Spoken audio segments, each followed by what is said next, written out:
¿Recuerdan cuando un chico furioso de Chicago llegó a un pueblo pequeño, conoció a un predicador de carácter firme, a la hija rebelde del predicador y a un mejor amigo que bailaba como si el suelo lo estuviera atacando?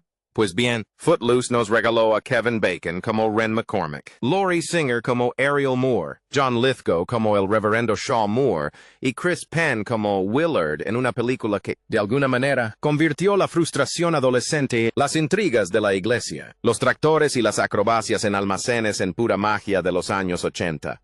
La película llegó a los cines en 1984 y se convirtió en un clásico de la televisión por cable y el VHS, que parecía estar siempre en cartelera. Hoy vamos a descubrir 15 datos curiosos e increíbles que no sabías sobre Footloose. Los casi fallos en el reparto, el caos tras las cámaras, el pueblo real que la inspiró y los detalles que hacen que esta película sea aún más extraña de lo que recordábamos.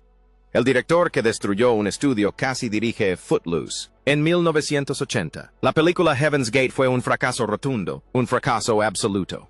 Tanto es así que contribuyó a la quiebra de todo un estudio, y el director Michael Cimino estuvo a punto de dirigir Footloose. Heaven's Gate costó unos 44 millones y recaudó apenas 3,5 millones en Estados Unidos. ¡Qué desastre! United Artists fue vendida a MGM poco después. El daño fue enorme. Y aún así, cuando Paramount necesitó un director para Footloose, alguien a cargo pensó que Cimino podría ser el indicado.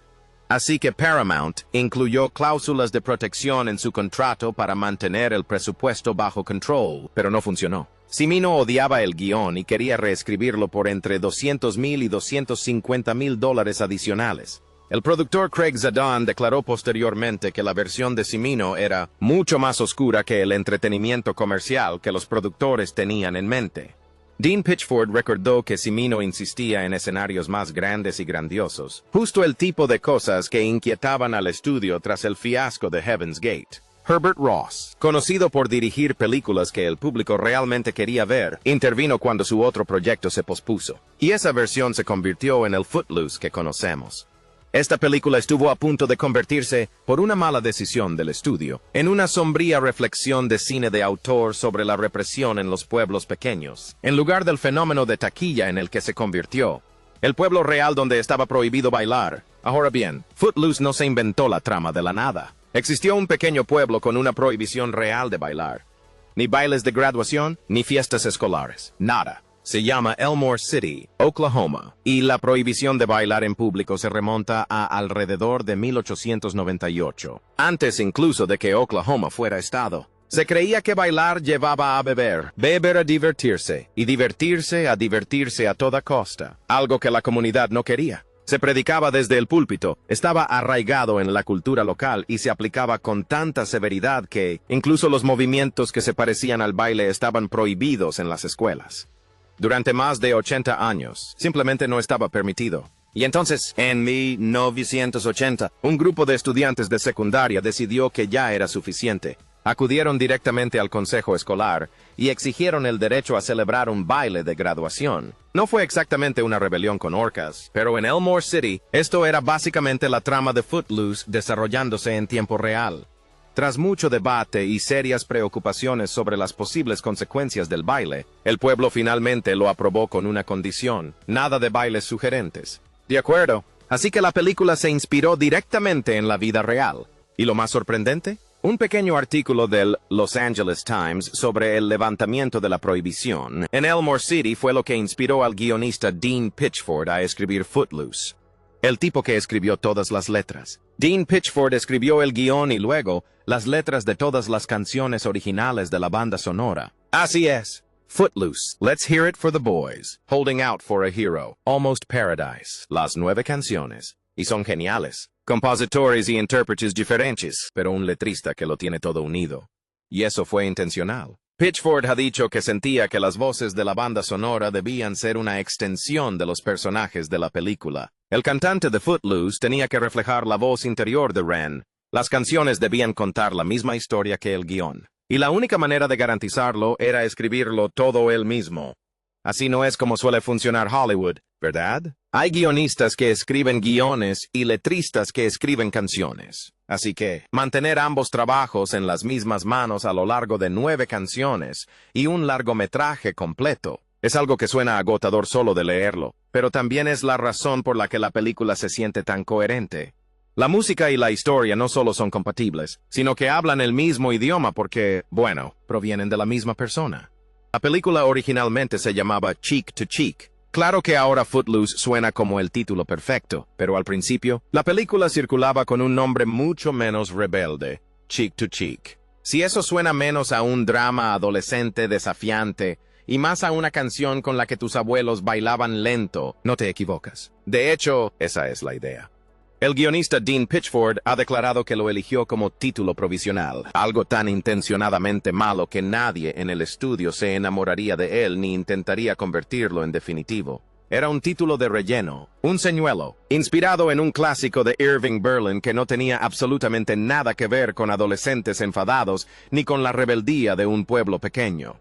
El título no sugería precisamente una revuelta pueblerina, así que Pitchford se puso manos a la obra. Pasó días llenando blocs de notas amarillos con alternativas, docenas de ellas, hasta que al segundo día escribió Footloose and Fancy Free, lo miró, tachó las últimas 3 palabras y ahí encontró la respuesta.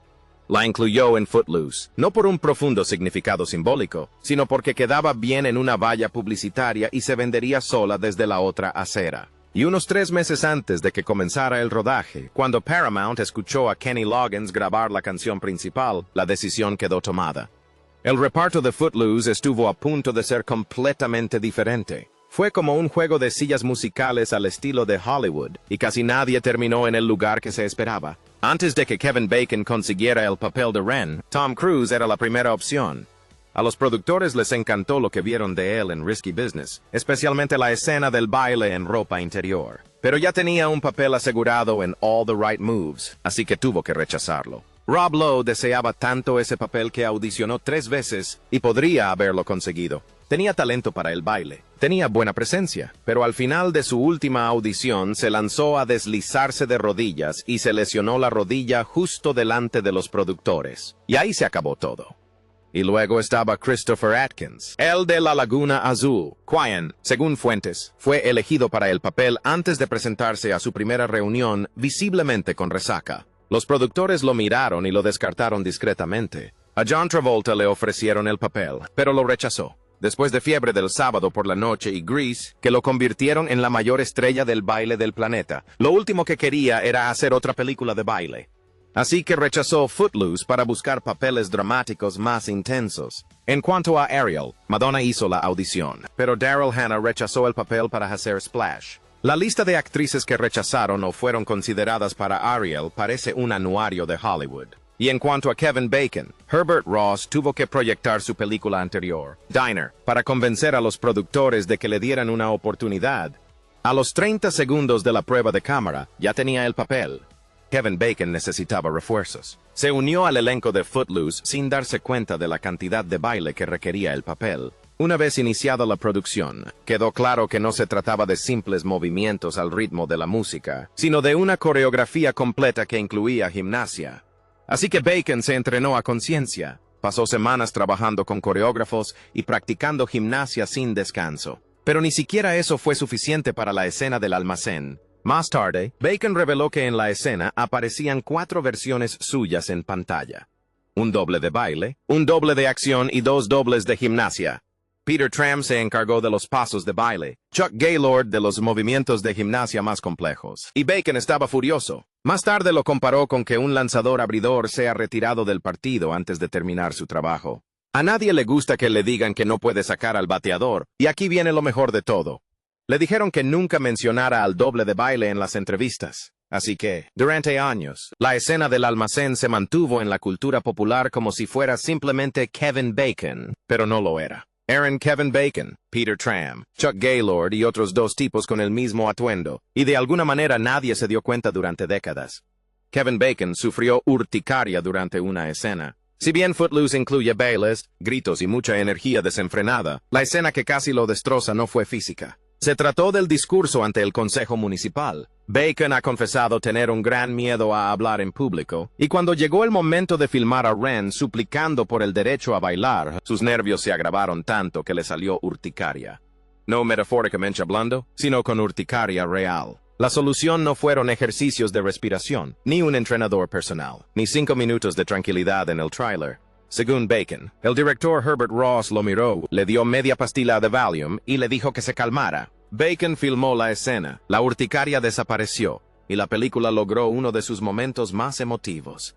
El final que recuerdas no era el original. El final del baile de graduación que cierra Footloose, ese que da la sensación de que la película por fin exhala, casi no llegó a existir. El final original mostraba a Ren gritando, ¡bailemos!, y seguido de un breve instante de movimiento, y luego todo se ralentizaba, con purpurina cayendo del cielo, todos balanceándose, muy dramático, muy artístico. Y al público de prueba no le gustó nada. Su reacción fue básicamente, ¿hemos invertido tanto tiempo y ni siquiera vemos bailar a los niños? Así que el estudio descartó la idea del brillo a cámara lenta y volvieron a reunir al elenco casi un año después. Contrataron bailarines de Los Ángeles, crearon una nueva coreografía y volvieron a grabar todo el final desde cero.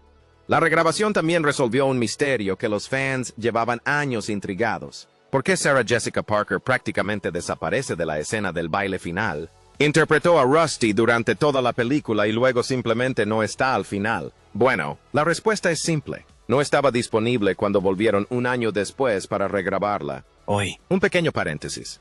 ¿Cuál es tu canción favorita de Footloose? Déjala en los comentarios y, ya que estás ahí, dale a me gusta y suscríbete para ver más análisis a fondo de las películas con las que crecimos.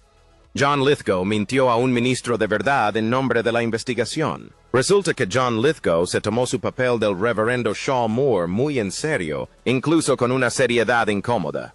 Lithgow no es religioso y nunca formó parte de una comunidad religiosa durante su infancia. Así que, para comprender cómo piensa, habla y aconseja a un pastor de pueblo pequeño, fue directamente a la fuente. Encontró a un pastor de la Asamblea de Dios en las páginas amarillas. Lo llamó y se hizo pasar por alguien que buscaba orientación espiritual. Más tarde admitió que se sentía, en sus propias palabras, como un hipócrita total, un traidor. Pero la conversación le dio justo lo que necesitaba. El tono, la autoridad, la serena convicción de alguien que cree firmemente que está protegiendo a su comunidad. Así pues, los sermones tranquilos y controlados que pronuncia Lithgow se basaron, al menos en parte, en una llamada telefónica que el pastor al otro lado de la línea creyó completamente real. ¿La ironía? Pues bien, después de tanto esfuerzo, Lithgow pasó años restándole importancia a Footloose, considerándola una película para adolescentes. Pero eso cambió cuando un actor invitado en la serie 3RD Rock from the Sun lo apartó y le contó que mostrarle la película a su estricto padre, un pastor bautista, había suavizado su visión del baile. Fue el primero de 6 hermanos al que le permitieron ir al baile de graduación, todo gracias a esa película. Lithgow dijo que nunca volvió a verlo de la misma manera. Kenny Loggins tenía una costilla rota cuando escribió Footloose. La canción que definió Footloose suena casi como pura adrenalina. Mucha energía, un estribillo pegadizo, imposible de quedarse quieto. Pero, entre bastidores, fue escrita por 2 tipos que apenas podían funcionar. Kenny Loggins se recuperaba de una costilla rota. Dean Pitchford tenía faringitis estreptocócica, fiebre de 38,3 grados Celsius y se rociaba la garganta con Chloraseptic, en secreto entre sesiones para que Loggins no se enterara de lo enfermo que estaba. Loggins estaba a punto de irse a Asia. Tenían una fecha límite y ninguno de los dos iba a parar. Ambos estaban medicados, ambos se sentían fatal y, de alguna manera, fue entonces cuando escribieron Footloose. No es precisamente la historia de origen que uno esperaría. Y, sin embargo, crearon una de las canciones más alegres y enérgicas de toda la década. Un tema que llegó al número 1 y quedó vinculado para siempre a la película. El baile de Chris Penn era, en realidad, lucha libre. No todos en Footloose llegaron preparados para bailar, y Chris Penn fue el ejemplo más claro de ello. Penn, quien interpretaba a Willard, no era bailarín. Así que, cuando llegó el momento crucial de aprender a bailar, la coreografía tuvo que basarse en sus habilidades. Y lo que sabía hacer era luchar. La coreógrafa Lynn Taylor Corbett aprovechó la experiencia de Penn en la lucha libre y construyó sus movimientos en torno a ella. agarres, equilibrio y control físico.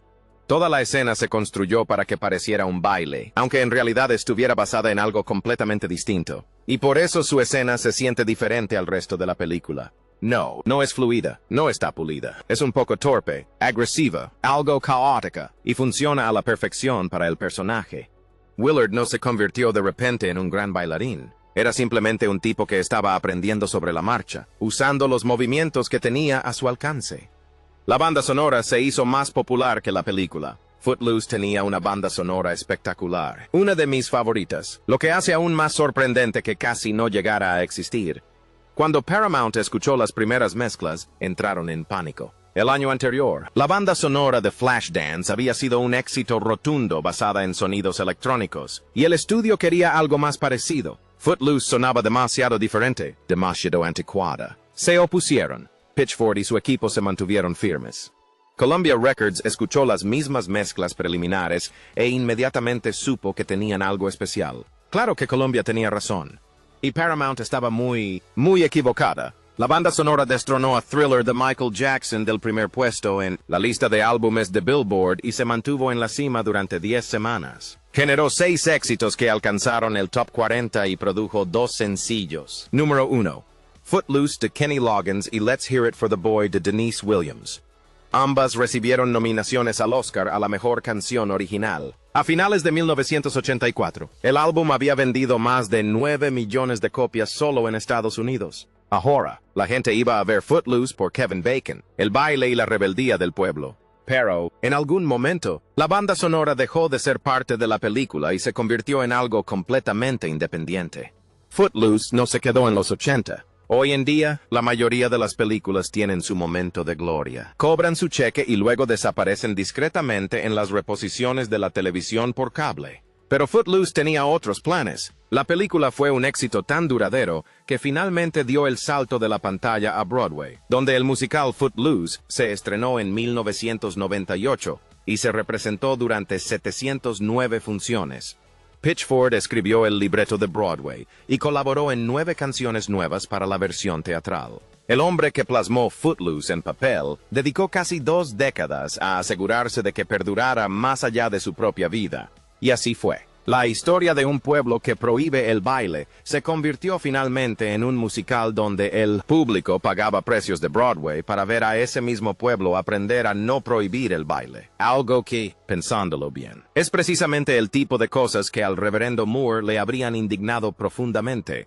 Pero como Hollywood siempre quiere revivir un éxito de los 80, Footloose regresó en 2011 con una nueva versión de Paramount Pictures, nuevo reparto, nueva década, mismo mensaje. La nueva versión incluso conservó 6 de las canciones originales de Pitchford, y Blake Shelton hizo una versión del tema principal, lo cual, según a quien se le pregunte, es una decisión creativa perfectamente razonable o un crimen contra Kenny Loggins.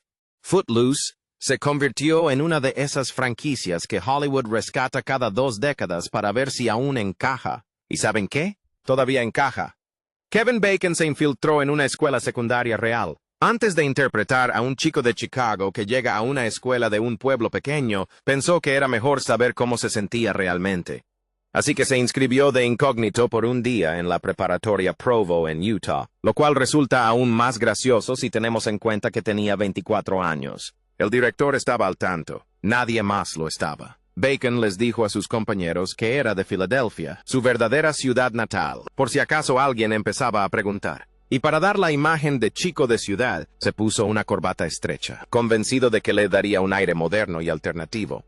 Pero no fue así. En cuanto entró, los chicos se burlaron de su corbata, su pelo, su ropa. Unos tipos más grandes lo acorralaron en el baño. Más tarde, él mismo describió toda la experiencia como la más tonta del mundo. Y al final del día, lo único que quería era un bar. Pero aquí viene lo que realmente vale la pena. Un estudiante lo defendió de los matones, algo que es casi exactamente lo que le sucede a Ren en la película.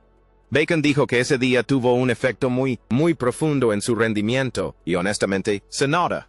Antes de la película, Kevin Bacon ya era Footloose, y ahora viene una coincidencia que parece inventada, pero no lo es. Mucho antes de que Kevin Bacon se convirtiera en el rostro de Footloose, era solo un chico de 15 años en Filadelfia que tocaba la batería en una banda. ¿Y el nombre de esa banda? Footloose. Bueno, técnicamente, era Chet Brown y Footloose, y luego Jet Brown y Footloose, pero bueno, ya me entienden. Bacon había hablado públicamente sobre ello y dejó bastante claro que no lo interpretó como una señal cósmica. Pero, el resto de nosotros, podemos pensar lo que queramos al respecto. Así que, cuando consiguió el papel que definiría su carrera, no solo protagonizaba Footloose, sino que, en cierto modo, volvía a ella. A veces, el casting de Hollywood parece completamente aleatorio, y otras veces da la sensación de que el universo lo tenía todo planeado. Y ahí lo tienen, amigos, 15 datos curiosos que no sabían sobre Footloose. ¿Cuál te sorprendió más? ¿Cuál nos faltó? Cuéntanos en los comentarios. Y si te gustó este video, dale a me gusta y suscríbete. Así YouTube podrá mostrarlo a más fans del cine retro como tú. Antes de la película, Kevin Bacon ya era Footloose. Y ahora viene una coincidencia que parece inventada, pero no lo es. Mucho antes de que Kevin Bacon se convirtiera en el rostro de Footloose, era solo un chico de 15 años en Filadelfia que tocaba la batería en una banda. ¿Y el nombre de esa banda? Footloose. Bueno, técnicamente, era Chet Brown y Footloose, y luego Jet Brown y Footloose, pero bueno, ya me entienden. Bacon había hablado públicamente sobre ello y dejó bastante claro que no lo interpretó como una señal cósmica. Pero, el resto de nosotros, podemos pensar lo que queramos al respecto. Así que, cuando consiguió el papel que definiría su carrera, no solo protagonizaba Footloose, sino que, en cierto modo, volvía a ella. A veces, el casting de Hollywood parece completamente aleatorio, y otras veces da la sensación de que el universo lo tenía todo planeado. Y ahí lo tienen, amigos, 15 datos curiosos que no sabían sobre Footloose. ¿Cuál te sorprendió más? ¿Cuál nos faltó? Cuéntanos en los comentarios. Y si te gustó este video, dale a me gusta y suscríbete. Así YouTube podrá mostrarlo a más fans del cine retro como tú.